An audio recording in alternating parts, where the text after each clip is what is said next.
Hello everyone, welcome back. Today we're going to do an SHTF video, specifically things that will surprise you, okay?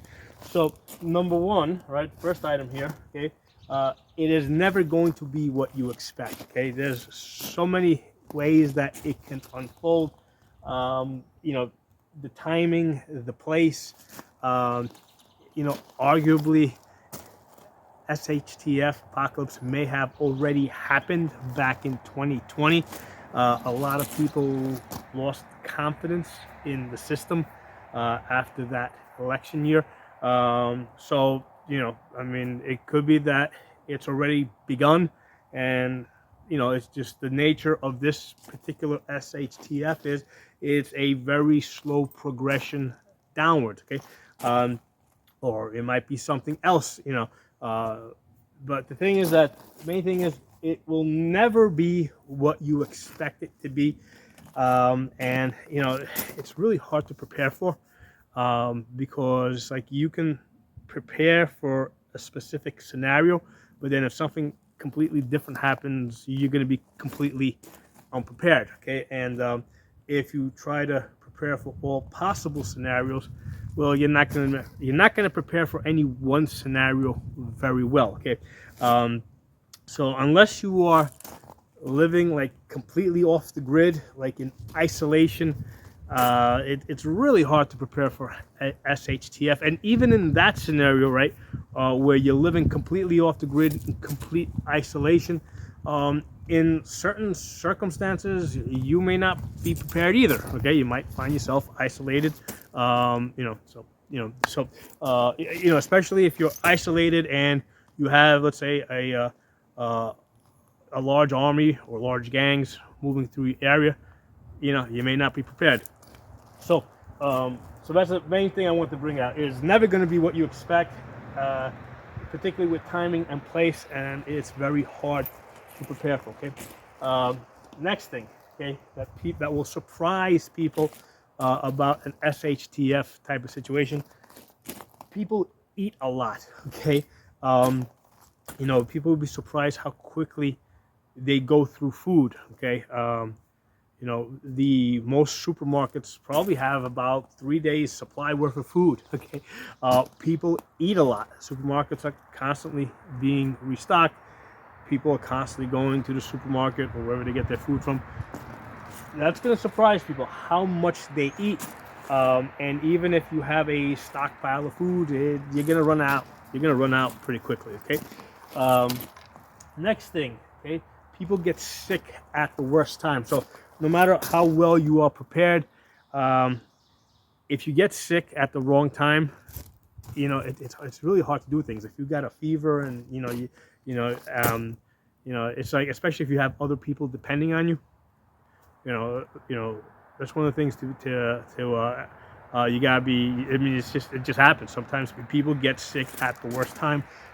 Myself as a parent, I mean, like the worst thing that can happen in my house is like both me and my wife get like really sick at the same time. We got small kids, right?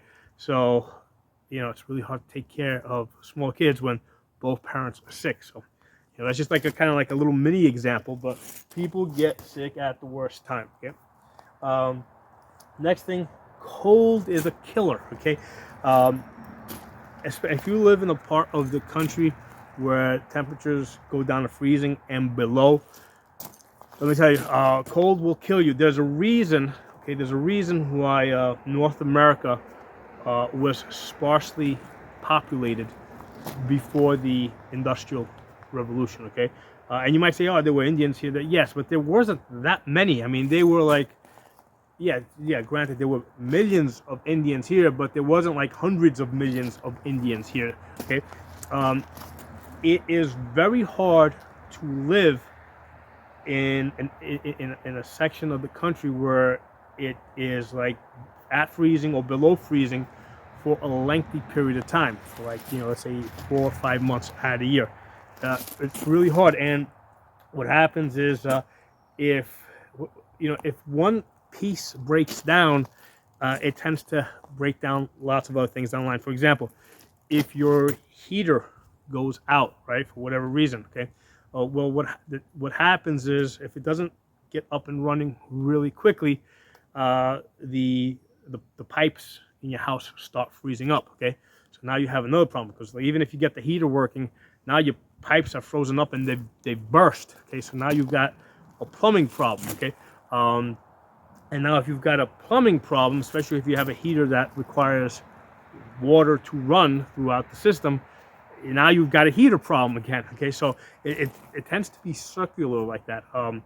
If you try to, if you try, one of the things that is very likely to happen in the type of situation where, let's say, people don't get oil supply or propane. Okay, they're going to try and make a makeshift fireplace in their house, and there's a good chance that their house is going to catch fire. Okay, and now they're going to be homeless in the middle of a freezing winter during SHTF with no place to go, no ability to go anywhere, right? Because there's no fuel, and they're going to freeze. Okay, so in a cold part of the country, it is more likely that you're going to freeze to death before you even starve to death. Okay, so that's something that people don't pay attention to. And people look at all the trees around here and they say, hey, no problem, I'm going to go out and chop down trees. Number one, these trees aren't that easy to chop down. Okay, I mean, even with a chainsaw, it takes a bit of work. But after you chop them down, you can't just throw them into a fireplace or set them on fire, because there's water inside the trees. The trees have to dry out usually for a year before you can actually use them as firewood. Okay, now as far as going out and collecting firewood, there's going to be competition, right? There's going to be other people out there trying to get that same firewood, right? That might be laying on the ground in some places, right? And they're gonna start very seriously competing over that firewood. Water issues. Okay, people take water for granted. Like around here, you need a pump to bring the water up out of the ground.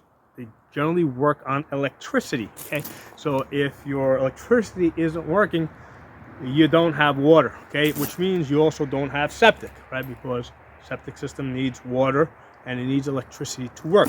So now, on top of not having water, you're going to run into a sewage problem, right, with your toilets backing up, which now, opens up the possibility for other hygienic problems. Okay, so yeah, people take water for granted during medieval time, because a lot of times people say, hey, no problem, I'm going to go down to the stream and drink water.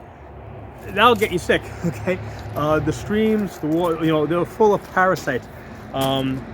You need to purify the water before you can drink it out of any stream.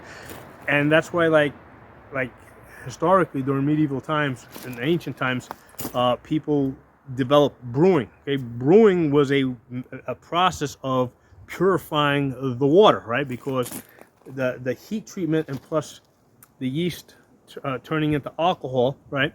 Because that's the process that they would do. They would take water, they would put, let's say, honey into it, and then they would put some yeast in it, and then the yeast would basically start breaking down the honey and convert that into alcohol.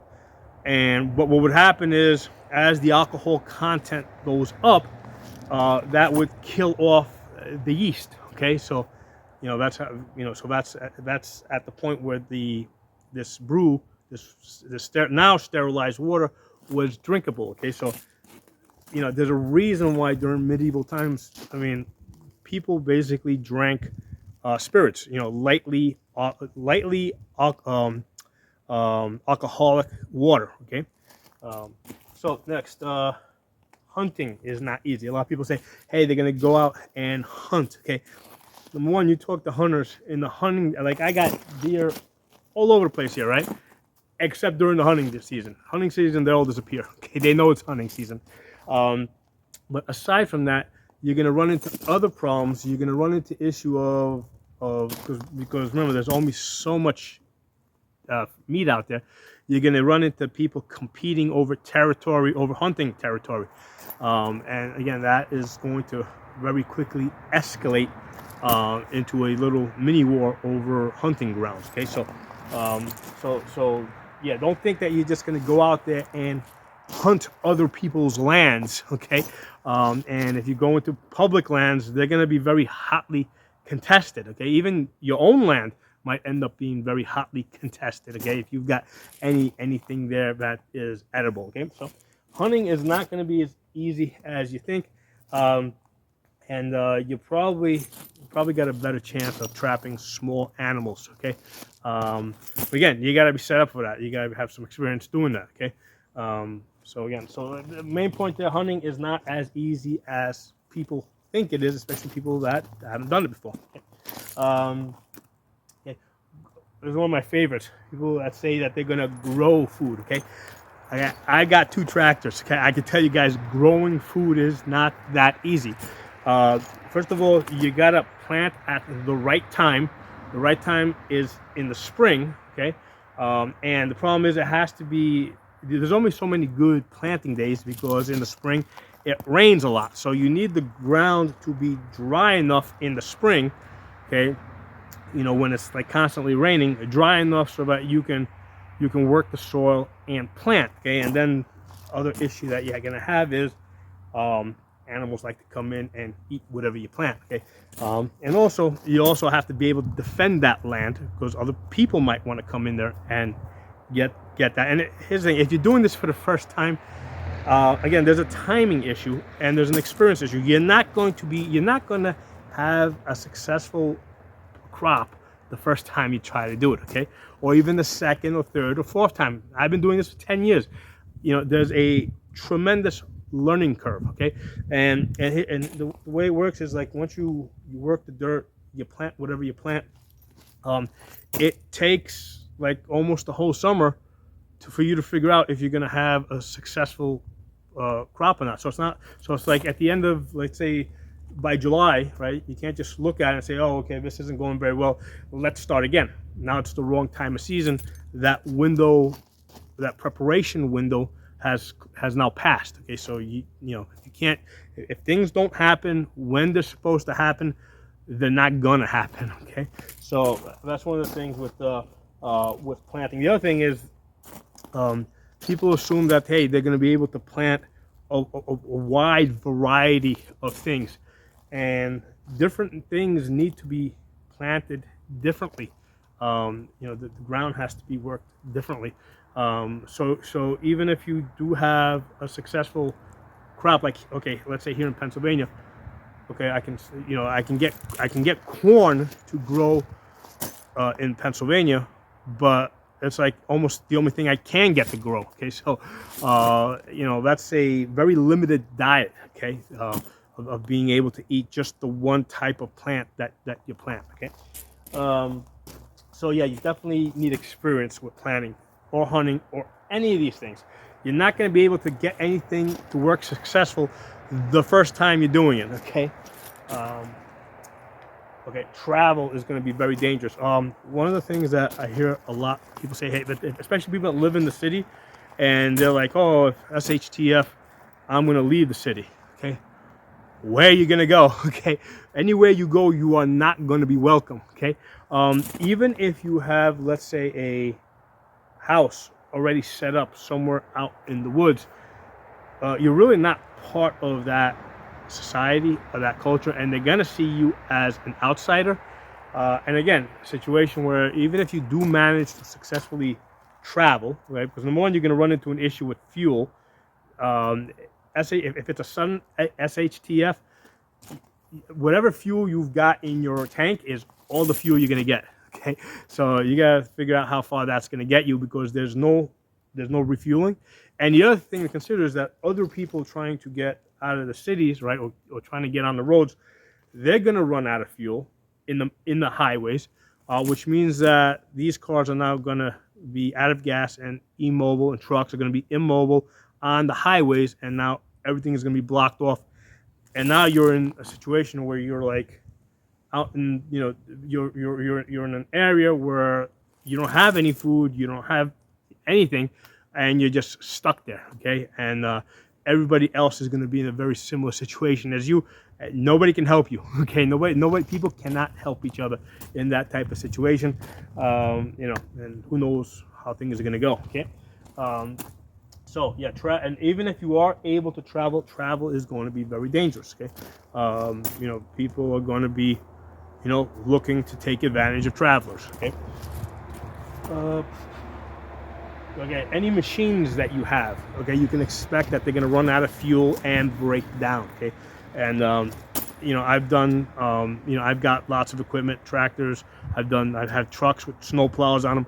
You know, it's kind of funny. It's like, I've done snow plowing for a couple of years, and you can have all these light snowstorms and equipment is working fine, and all of a sudden you get that big snowstorm and you're like, oh wow, yeah, you know, I'm ready for this, and like you blow a hose or something, right, and the hydraulics of your truck don't work, you know, just one thing like that, like a hydraulic hose breaking, right, or something else. Things break down at the worst time. Okay, and I've seen it happen many times over many years. Okay, so yeah, machines, they're gonna break down. You know, fuel, water pumps, septic pumps. You know, every machine that you have is gonna break down. Just drills, right? Anything. Any machines are gonna break down at the worst time. Okay? So now let's kind of get into the combat situation, because this is usually the thing that people tend to get very excited about. You know, the combat. A lot of times people focus on the combat and forget everything else above that. Okay, so the first thing to be aware of with combat is that it's hard to be ready to defend yourself, right? Like 24/7, continuous, year round. Okay, it's just very hard to stay in that constant state of awareness and ready to go to war. You know, at some point, I don't care how good you are, at some point, you know, you gotta take a dump. Okay, at some point you gotta eat, at some point you gotta sleep. Okay, at some point you're gonna get sick. Okay, so it's just very hard to always be in a heightened you know, combat state where you're ready to just, you know, take on anything and everybody. And you know, it doesn't matter what type of guns you have and how much of them you have.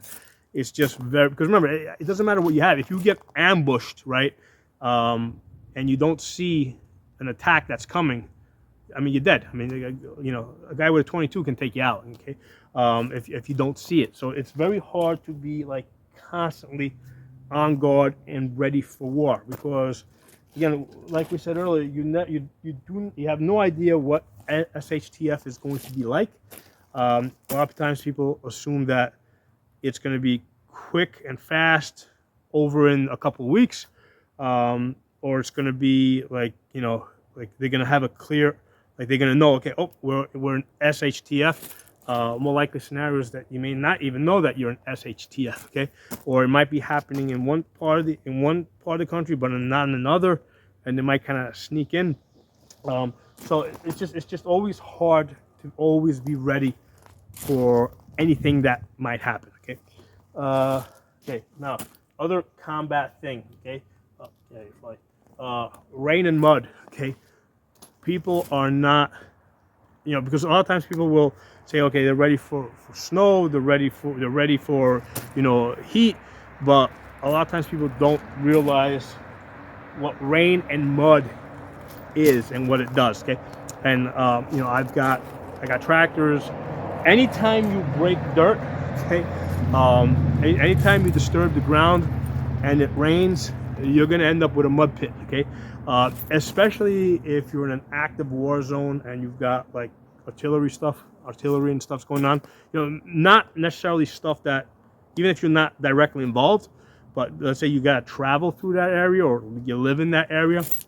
Okay, as soon as those artillery shells hit, or the roads get broken up, right, you're gonna end up in a mud pit. Okay, and you know, a lot of times people aren't aware of what it's like to function in mud, and how easily even 4x4s will get stuck in enough mud. And I got tractors that get stuck in mud, right? Because, you know, I mean, it's you would be surprised how fast your vehicle will sink all the way up to the axles in mud. Okay, so yeah, mud will always surprise people. Rain and mud will, I think, will very much surprise people. And also on the firearm side, yes, both AR-15s and AK-47s work okay through mud. Okay, but over prolonged usage, okay, I don't know. Okay, now, especially with AR-15s, yes, they can function through mud. They are kind of like self-cleaning because of the way the gas runs through the system. But in most combat situations where AR-15s have been involved recently, what usually happens is, let's say the U.S. military goes into an area, they fight, maybe there's mud there, but then they get out and they're able to get back to the base to a more, to a dry environment and clean their guns. Okay, so this is now potentially like a Vietnam type of situation where you don't get to go to a dry area. Okay, you are going to be, you have to work and clean the guns in the mud. Okay, so this is a situation. This is one of the things why, one of the reasons why I've got AKs. Okay, I've heard arguments that AR-15s are just as reliable as AKs. I don't know. Okay, I mean, it's one of those things where, yeah, in certain isolated tests, I see that they're reliable, but I don't know. I know that both guns will jam with enough mud in them, and it's now a question of how quickly can you get the guns cleaned in a field situation. Like, can you use a muddy puddle to clean out your AR-15? Can you use a muddy puddle to clean out your AK-47 if it's got mud in it? My feeling is I tend to think that the AK-47 is probably going to do a little bit better with cleaning it out in the muddy puddle versus the AR-15, but I don't know. My answer to that is have both guns, available. Okay, I did a video many years ago where I said, you know what, AR-15. This is back when I was an AK guy. This is like we're going back like 8 to 10 years, and my thought back then was AR-15 will get you through the first 3 years of SHTF, and then AK-47, if you're still alive, you'll be using that 3 years after SHTF. Okay, I in the last few years I kind of backed away from that.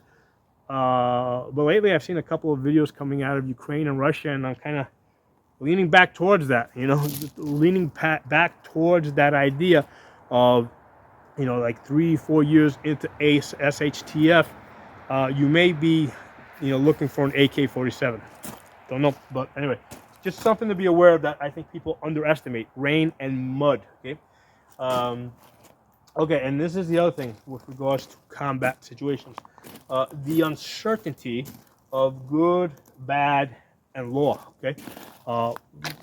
You're not gonna, in SHTF, right, you're not gonna know who the good guys are, you're not gonna know who the bad guys are, okay? Bad guys might turn good guys may turn bad, and you're not gonna know what role the law or the legal system is playing. Like, has the law actually broken down? Or like, you're gonna find yourself in a situation where you think it's SHTF, normal rules don't apply, and then 2 weeks later you find out, hey, it wasn't quite as crazy as you thought it was, and you find yourself being arrested and being run through the court system. Okay, so that's one of the things to be, just to kind of, this is part of the confusion. Okay, you're not going to know who the good guys are, you're not going to know who the bad guys are, and you're not going to know if the law is still in effect. Right? If you see a cop, banging on your door, okay, is he a good guy, or is he there, or is he somebody dressed up as a cop, or is he a real cop that's just not gone bad and he's just looking for supplies so he can take care of his family or his, so you're going to run into that type of situation in some SHTF scenarios, and for that matter, it could be soldiers as well. Okay, and this, we can go back to the American Revolution, okay? When George Washington was stationed, I think, at Valley Forge, at some point, right, his troops were starving. At some point, he authorized foraging, okay, which meant that he authorized his troops, his Continental Army, to go out into the countryside and basically raid, right, take whatever they needed from the countryside. And it's a safe bet that a lot of those encounters, were not cooperative. It was probably, it's probably been lost to history, right? This type of stuff, this is the stuff that, was not beneficial to record, okay? But we do know that he authorized foraging, and there's a good, I'm willing to bet that a lot of people probably got killed as his soldiers went raiding, okay? So they were supposedly the good guys, but he authorized foraging, and, I'm pretty sure people got killed. Now, we also know the British were also foraging. Okay, so there's a scenario where you had both sides going into the countryside and just taking whatever they needed. Okay, so that is SHTF, or rather the uncertainty of SHTF. Okay, things that I think are going to surprise people. And like I said, the main thing is it's never going to be what you expect. And then underneath that, we have a whole list of uncertainties. Okay, so drop some comments below. Let me know what you guys think. I'll talk to you soon.